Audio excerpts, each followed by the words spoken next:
Fala pessoal do Orquestra, tudo bom? Estamos começando mais um podcast sobre carreira. Eu me chamo Pedro e hoje a gente está aqui com um convidado especial, Cris Bazan. Boa tarde, Cris, tudo bom? Boa tarde, obrigado aí pelo convite, poder compartilhar um pouco de conhecimento sobre carreira, empregabilidade, tudo isso aí vai ser um papo bom. Vamos mandar a primeira pergunta, que é: no primeiro emprego, o jovem que está buscando, ele deve priorizar o aprendizado e o desenvolvimento profissional ou focar principalmente no salário? Pergunta boa, né? Que é o seguinte: o jovem ele chega querendo salário, é o padrão, normal. Todo mundo, todos nós queremos salário, queremos ganhar dinheiro, queremos sustentar nossa família, normal, tá tudo certo até aí. Mas o jovem também precisa saber que esse dinheiro ele vai chegar com o tempo. Não é da noite para o dia que ele vai ganhar um salário legal, que ele vai ter um cargo legal, que ele vai ter um trabalho legal. No primeiro ponto, o foco do jovem realmente precisa ser o desenvolvimento profissional, é entender o que ele está fazendo. Existem alguns jovens que não sabem o que fazer da vida e aceitam qualquer emprego a qualquer momento porque precisa de dinheiro para sustentar a casa. Às vezes tem um filho aí que vai nascer, sei lá, precisa de dinheiro. Só que não dá, e a conta é bem essa, não dá para ter aumento de salário sem aumento de trabalho e sem aumento de competência. Se você não aumenta tuas competências, se você não aumenta tuas habilidades, se você não aumenta o teu valor para o empregador, ele não tem por que te dar um aumento. Existe até uma máxima, né, entre nós, a gente que trabalha junto com RH e tal, a gente tem uma máxima que acaba sendo assim, as pessoas, isso não é só jovem não, jovem, velho, qualquer pessoa, chega lá no emprego, né, tá trabalhando e tal, aí vai pedir aumento pro chefe, chega lá e fala: pô chefe, eu nunca atrasei, eu nunca te trouxe nenhum atestado, eu entrego as metas, eu bato as metas certinha, te entrego meta até antecipada, te respeito o tempo todo aí, falo bem da empresa na onde eu vou, pô, mereço um aumento. Aí o chefe pensa, né? Ele não fala, mas ele pensa: pô, mas foi só para isso que eu te contratei. Tipo, você não está fazendo nada além do que você já é contratado para fazer pelo teu salário, né? Tipo, não faz sentido dar um aumento. Quando vai fazer sentido ter um aumento? Vai fazer sentido ter um aumento quando você está aprendendo mais e desenvolvendo mais do que aquilo que você é pago para fazer. E esse é um problema comum no mercado de trabalho desde sempre. Não estamos falando de jovem de hoje, estamos falando de todos os tempos. A gente sempre trabalha fazendo o mínimo que precisa ser feito e entregar o mínimo que precisa ser feito, porque é para isso que eu sou pago, para que eu vou fazer a mais? O pensamento comum de todo trabalhador é esse: eu vou fazer o que eu sou pago para fazer, eu vou fazer o mínimo possível, vou fazer só o que eu tenho que fazer. Só que, se você faz só o que você tem que fazer, você não pode pedir aumento, você não pode pedir uma promoção, você não pode pedir nada, você não tem direito de pedir nada, porque você só faz aquilo que você já é pago para fazer, que é o mínimo possível. Então, a partir do momento que o jovem, entrando no mercado de trabalho, ele começa a priorizar o desenvolvimento de suas competências, habilidades, começa a entregar um pouco mais daquilo que lhe é pago, o líder, quando é um líder bom, porque também tem os líder babaca, mas quando é um líder bom, ele vai falar: pô, o Joãozinho ali tá se esforçando, velho, tá trabalhando bastante, ele tem iniciativa, né, ele faz as coisas, pô, acho que vou dar uma oportunidade para esse menino numa posição diferente ali. Isso vai acontecer com 3 meses? Não. Isso vai acontecer com 1 ano, com pelo menos 1 ano. Então o jovem tem que aguentar aquela bucha que ele está trabalhando, se desenvolvendo, fazendo, cara, por pelo menos 1 ano. É 1 ano, não tem como ser antes disso. Porque o desenvolvimento das habilidades vai acontecer nesse período, ao longo de 1 ano. Então, respondendo a tua pergunta, o jovem precisa focar em desenvolvimento de habilidades e competências para que o aumento de salário e o foco no salário seja. Então, o foco dele pode ser no salário, desde que ele entenda que ele precisa melhorar as habilidades e as competências dele para alcançar isso, né? Então a conta não tem como ser diferente disso. A próxima pergunta é: como os jovens podem superar a falta de rede de contatos profissionais, considerando que muitos deles não têm acesso a mentorias e experiências anteriores de trabalho? Então, essa pergunta ela é fácil de responder no final das contas, porque a galera geralmente reclama, né? Ah, mas o emprego é quem indica. Ah, mas só contrata quem indica. Mas você está contratando indicação. Ah, mas precisa ter indicação. Ah, mas o networking, não sei o que lá. Pô, fácil. Você tem alguém, você conhece alguém do teu círculo de amizade, da tua família, do teu convívio. Você conhece alguém que está trabalhando? Conheço. Pô, esse alguém já é tua rede de contato. Chega nesse alguém que está trabalhando, fulano, tá bom, você está trabalhando onde? Pô, tô trabalhando em tal lugar. Pô, não tem nenhuma oportunidade lá, não? Tô precisando de um trampo aí e tal. Me arruma um trampo lá, né? Vê se tem alguma vaga aberta lá para eu poder mandar um currículo. Não preciso que você leve currículo para mim, não. Mas eu vou mandar meu currículo lá, só me fala se tem vaga na tua empresa. Se você quiser me indicar lá, vai ser ótimo. Mas então acho que é esse que é o primeiro ponto de rede de contato. O segundo ponto para a rede de contato, que a galera nem sabe que existe, são as agências de recrutamento e seleção, os bancos de talento, empresas como a Martech, por exemplo, que é onde a gente está aqui hoje, que é uma empresa que encaminha jovens para estágio, encaminha jovens para primeiro emprego. Então, se você é um jovem que está matriculado no ensino médio ou está fazendo alguma faculdade de alguma coisa, você tem que fazer estágio supervisionado. Ou você, se você quiser fazer estágio supervisionado, você pode fazer estágio supervisionado. Procura uma dessas empresas, desses institutos de emprego aí, em cada cidade deve ter algum tipo de empresa diferente. Aqui em Ribeirão Preto tem a Martech, por exemplo, que faz isso.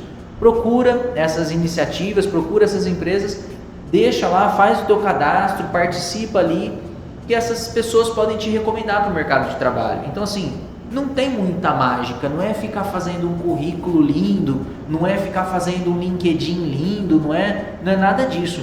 É você se colocar, é você colocar a cara para bater, é andar pela cidade e ver aonde tem vaga aberta e aplicar o seu currículo lá, mas também ir nessas agências de recrutamento e seleção que eles estão montando o banco de talento o tempo todo, então eles precisam de talentos. Então a recomendação aí para desenvolvimento de networking é isso. Quem está trabalhando aí ao teu redor, agências que fazem esse tipo de serviço, e a busca ativa, que é rodar pela cidade, ver onde tem plaquinha de temos vagas e aplicar naquela vaga, sabe? É por aí. Básico. Perfeito, Cris. Para finalizar, outra última pergunta: quais são os principais obstáculos enfrentados pelos jovens no início da sua vida profissional para conquistar cargos de liderança e como as empresas podem incentivar a promoção de jovens talentos à posição de destaque? Cara, legal, né? Pergunta boa. Hoje, cada vez mais, nós temos jovens com perfil e competência para liderança.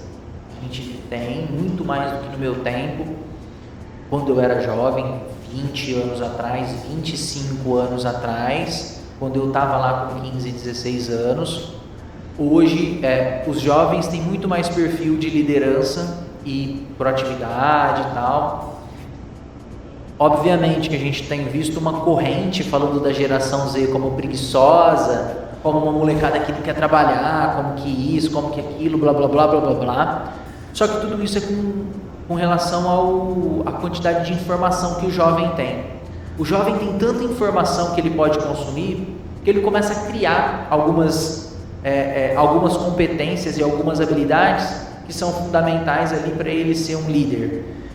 Cara, hoje o moleque que é, sei lá, coordenador de grupo de jovens, participa de grêmio, que se põe na frente de iniciativas, que vai prestar serviço, que vai fazer serviço para organização sem fins lucrativos, vai fazer voluntariado em ONG, sabe? Que participa de coisas ativamente. Esses jovens, eles só têm essa postura porque eles estão desenvolvendo essas competências dentro da escola, estão desenvolvendo essas competências dentro da família, e tudo isso é por causa da informação. Naquele tempo, a gente não tinha tudo isso de informação. Se você quisesse ler um livro, cara, 20, 25 anos atrás, não existia internet no Brasil.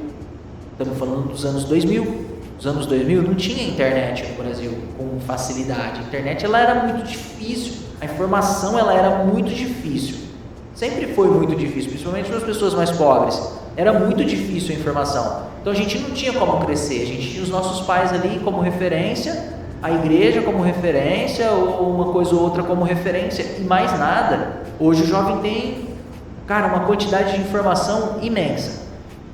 Como que o RH vai olhar para isso? O RH vai olhar para isso da seguinte forma, parte da resposta anterior, né, que você fez.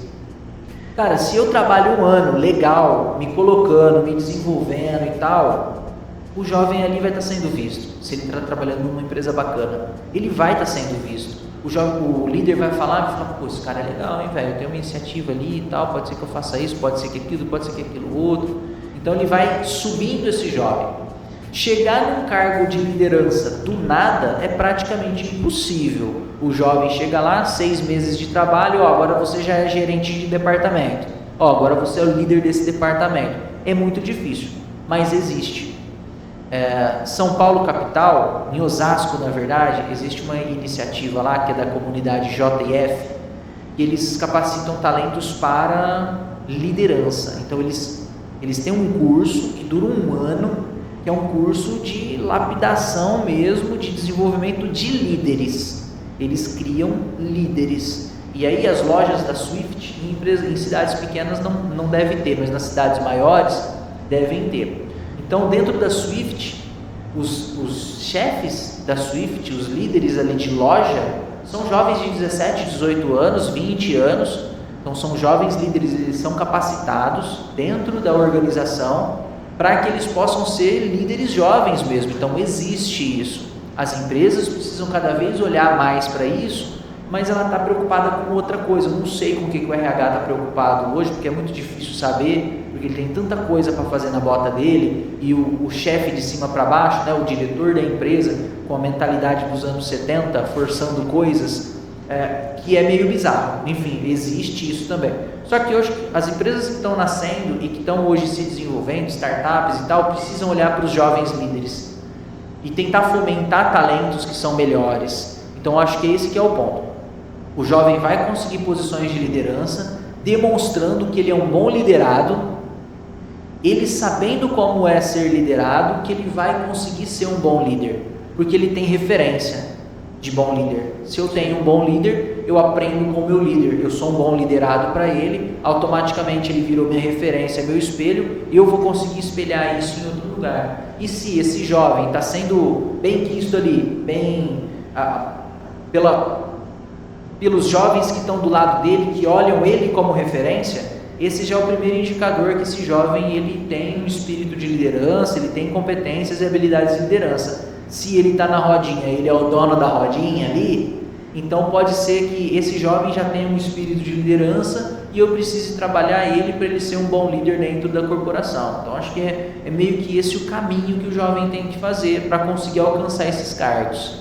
Só complementando, porque aconteceu algo comigo ontem, né? Ontem eu fui numa seleção de vagas, eu estava conversando com a moça do RH e de repente ela falou, nossa, chuta a minha idade. Eu falei, pô, não vou falar porque pode ser falta de desrespeito, tudo assim. Pô, tenho 19 anos, já sou líder aqui da empresa, com 8 meses de trabalho. Eu falei, pô, 19 anos, e não era só eu, tinha 20, se não me engano, na mesma sala. Eu falei, caramba, 19 anos líder da empresa, é uma responsabilidade imensa, né? Cara, mas é aquilo que eu falei, né? O jovem, ele precisa demonstrar que ele tem espírito de liderança e não ser só um agitador. Sim. Ou ser um cara que é legal com todo mundo. Não é sobre isso, né? O espírito de liderança tem um senso de responsabilidade muito grande, um senso de entrega de resultado muito grande, que é muito maior do que você ser o cara popular da escola, do você ser o cara popular na sua rua, ou sei lá na onde você anda, você ser o cara ali que todo mundo gosta. Não é sobre isso, é sobre comportamento. E é o que eu falei, existem empresas que estão olhando para isso, a grande maioria ainda não está, mas os comportamentos são, cara, foco na entrega, é entregar o que tem que ser entregue, é fazer o que tem que ser feito, e sempre com responsabilidade, fazer mais do que é pedido para você conseguir alcançar esses cargos, senão não vai dar.